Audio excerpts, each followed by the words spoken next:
Now we are going to study the concept of fragmentation. जैसे कि हम लोगों ने डिस्कस किया था, अगर कोई होस्ट एक दूसरे होस्ट के लिए किसी फ्रेम को सेंड करता है तो उस पर्टिकुलर होस्ट में हम लोग सेगमेंटेशन करते हैं, फ्रेगमेंटेशन का ज़रूरत नहीं पड़ता है। सेगमेंटेशन इस तरीके से करते हैं कि उस होस्ट में जो नेटवर्क लेयर है उसमें हम लोगों को फर्दर फ्रेगमेंटेशन का ज़रूरत नहीं पड़ता है। But now we are going to look at a problem जहाँ पर हम लोग फ्रेगमेंटेशन को अप्लाई करेंगे, ठीक है। और वो एक पर्टिकुलर राउटर में हम लोग एक डायग्राम को फ्रेगमेंट करेंगे। बट उसके लिए जो भी बेसिक कंटेक्स्ट है उसको पहले हम लोग डिस्कस कर लेते हैं, ठीक है। No let's say this is a network. इस नेटवर्क में एक होस्ट है। ये होस्ट एक फ्रेम को एक दूसरे नेटवर्क में सेंड करना चाहता है और उसके लिए वो इस राउटर को यूज़ करेगा, ठीक है। अब ये जो नेटवर्क है, इस नेटवर्क में जो डेटा लिंक लेयर है, उस डेटा लिंक लेयर में लेट से जो फ्रेम्स हम लोग क्रिएट कर सकते हैं, उन फ्रेम्स में जो डेटा बाइट्स होगा या फिर जो पेलोड होगा जो बेसिकली नेटवर्क लेयर से आएगा, उसका वैल्यू मैक्सिमम हो सकता है 520 बाइट्स। यानी कि जो फ्रेम्स हम लोग क्रिएट कर सकते हैं उनमें जो मैक्सिमम ट्रांसमिटेबल यूनिट है वो है 520 बाइट्स। मैक्सिमम ट्रांसमिटेबल यूनिट यानी कि MTU का मतलब क्या है? नेटवर्क लेयर से जो पेलोड आ सकता है उसका मैक्सिमम वैल्यू क्या है? 520 बाइट्स। नेटवर्क लेयर में जो पेलोड है उसे हम लोग जनरली नेटवर्क लेयर में इस पैकेट को हम लोग नेटवर्क लेयर में ये जो पैकेट है जो basically as a payload frame में आ रहा है, इसे हम लोग जनरली डेटाग्राम बोलते हैं। अगर मैं डेटाग्राम का हेडर पार्ट छोड़ दूँ तो जो पेलोड है डेटाग्राम में, जो पेलोड है वो है 500 बाइट्स एंड जो डेटाग्राम का हेडर साइज़ है दैट इज़ ओनली 20 बाइट्स, ठीक है। तो इस तरीके से हम लोगों के पास एक नेटवर्क है जहाँ पर फ्रेम्स को अगर क्रिएट करना है तो उनमें हम लोगों को MTU का वैल्यू हम लोगों के पास MTU का वैल्यू 520 बाइट्स है। नाउ एक दूसरे नेटवर्क में जहाँ पर इस फ्रेम को मुझे सेंड करना है, इस नेटवर्क में जो MTU है वो है 200 बाइट्स। यानी कि इस नेटवर्क में अगर हम लोग डेटा लिंक लेयर में कोई भी फ्रेम को क्रिएट करते हैं तो उस फ्रेम में जो मैक्सिमम पेलोड हो सकता है जो नेटवर्क लेयर से आएगा उसका साइज़ है 200 बाइट्स। यानी कि MTU equal to 200 bytes, maximum transmittable unit is equal to 200 bytes. Now यहाँ पर हम लोग एक प्रॉब्लम को इनकाउंटर करेंगे बट एट दिस राउटर। किस तरीके से? मान लो ये जो फ्रेम है, ये फ्रेम जब इस राउटर में हम लोग सेंड करते हैं, सेंड करने के बाद इस राउटर में जैसे कि हम लोग जानते हैं कि दो डेटा लिंक लेयर है। एक data link layer according to this network है, एक data link layer according to this network है। जब ये फ्रेम इस डेटा लिंक लेयर में जाएगा, डेटा लिंक लेयर में जाने के बाद हम लोग हेडर पार्ट को रिमूव कर देंगे एंड टेल पार्ट को रिमूव कर देंगे। और रिमूव करने के बाद जो पेलोड है यानी कि 520 बाइट्स, इसको हम लोग जो नेटवर्क लेयर है इसे हम लोग ट्रांसफ़र कर देंगे। हम लोग यहाँ पर एज्यूम कर रहे हैं जो फ्रेम हम लोग सेंड कर रहे हैं उसमें हम लोगों ने जो पेलोड है उसमें हम लोगों के पास जो पेलोड है उसका साइज़ है 520 बाइट्स यानी कि MTU साइज, ठीक है। तो जब हेडर पार्ट रिमूव करके, टेल पार्ट रिमूव करके हम लोग ये जो पेलोड पार्ट है, इस पेलोड पार्ट को इस डेटा लिंक लेयर से नेटवर्क लेयर में ट्रांसफ़र करेंगे। तो नेटवर्क लेयर में अभी डायग्राम का साइज़ है 520 बाइट्स। अब ये जो डायग्राम है इसको हम लोगों को कहाँ पर ट्रांसफ़र करना होगा? इस डेटा लिंक लेयर में ट्रांसफ़र करना होगा।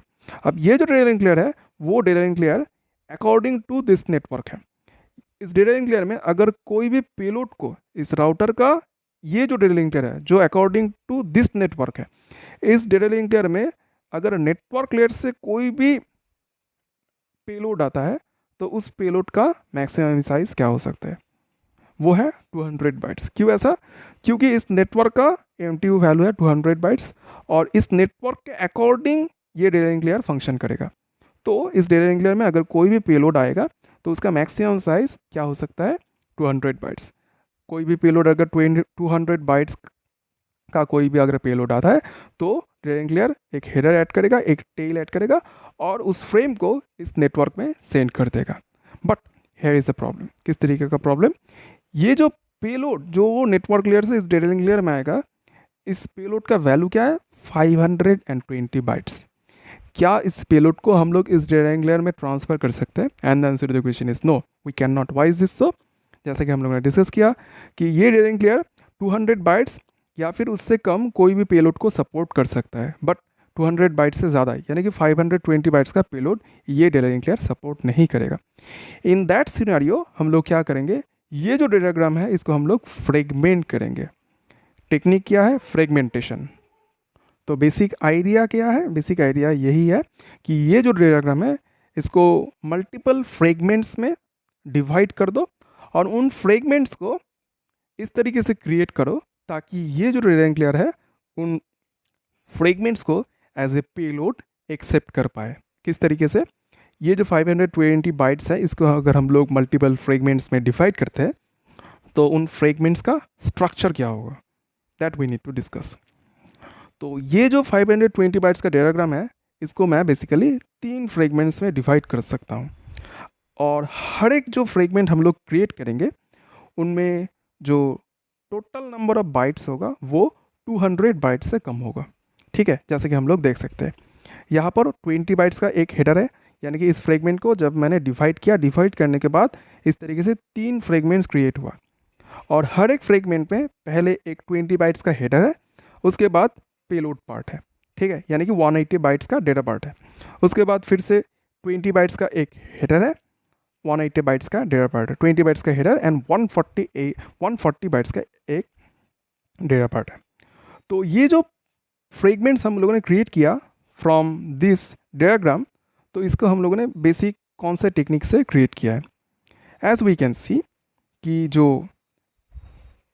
520 बाइट्स का जो डायग्राम है, अगर हम लोग इसमें मिनिमम 20 बाइट्स का हेडर यूज़ करते हैं तो जो रिमेनिंग पोर्शन होगा डायग्राम में जो पेलोड है वो है 500 बाइट्स।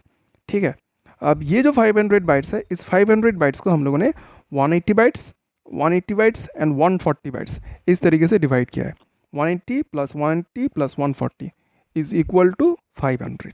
ठीक है, और डिवाइड करने के बाद हर एक जो डेटा पार्ट है यानी कि 500 को 180, 180, 140 में डिवाइड किया और डिवाइड करने के बाद हर एक डेटा पार्ट के साथ मैंने 20 बाइट्स का एक हेडर को ऐड कर दिया।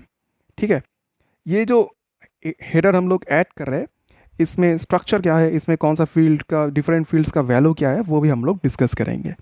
ठीक है, बट इम्पॉर्टेंट ये है कि 500 बाइट्स का जब डेटा पार्ट डिवाइड हुआ इन 3 फ्रेगमेंट्स में, हर एक फ्रेगमेंट के साथ मैं 20 बाइट्स का एक हेडर ऐड कर रहा हूँ। क्यों ऐसा? क्योंकि जैसे कि हम लोग ये जानते हैं कि जो डेटाग्राम सर्विस है उसमें हम लोग हर एक फ्रेगमेंट को या फिर हर एक डेटाग्राम को जब सेंड करते हैं तो हर एक डेटाग्राम इंडिपेंडेंटली जो डेस्टिनेशन होस्ट है उसमें रीच करता है, और अगर मुझे इसको इनेबल करना है तो हर एक फ्रेगमेंट में मुझे हेडर को ऐड करना होगा। ठीक है, now we are going to study कि ये जो हेडर्स है इनमें जो डिफरेंट फील्ड्स है उनको हम लोग किस तरीके से यूज़ करते हैं, किस तरीके से सेट करते हैं।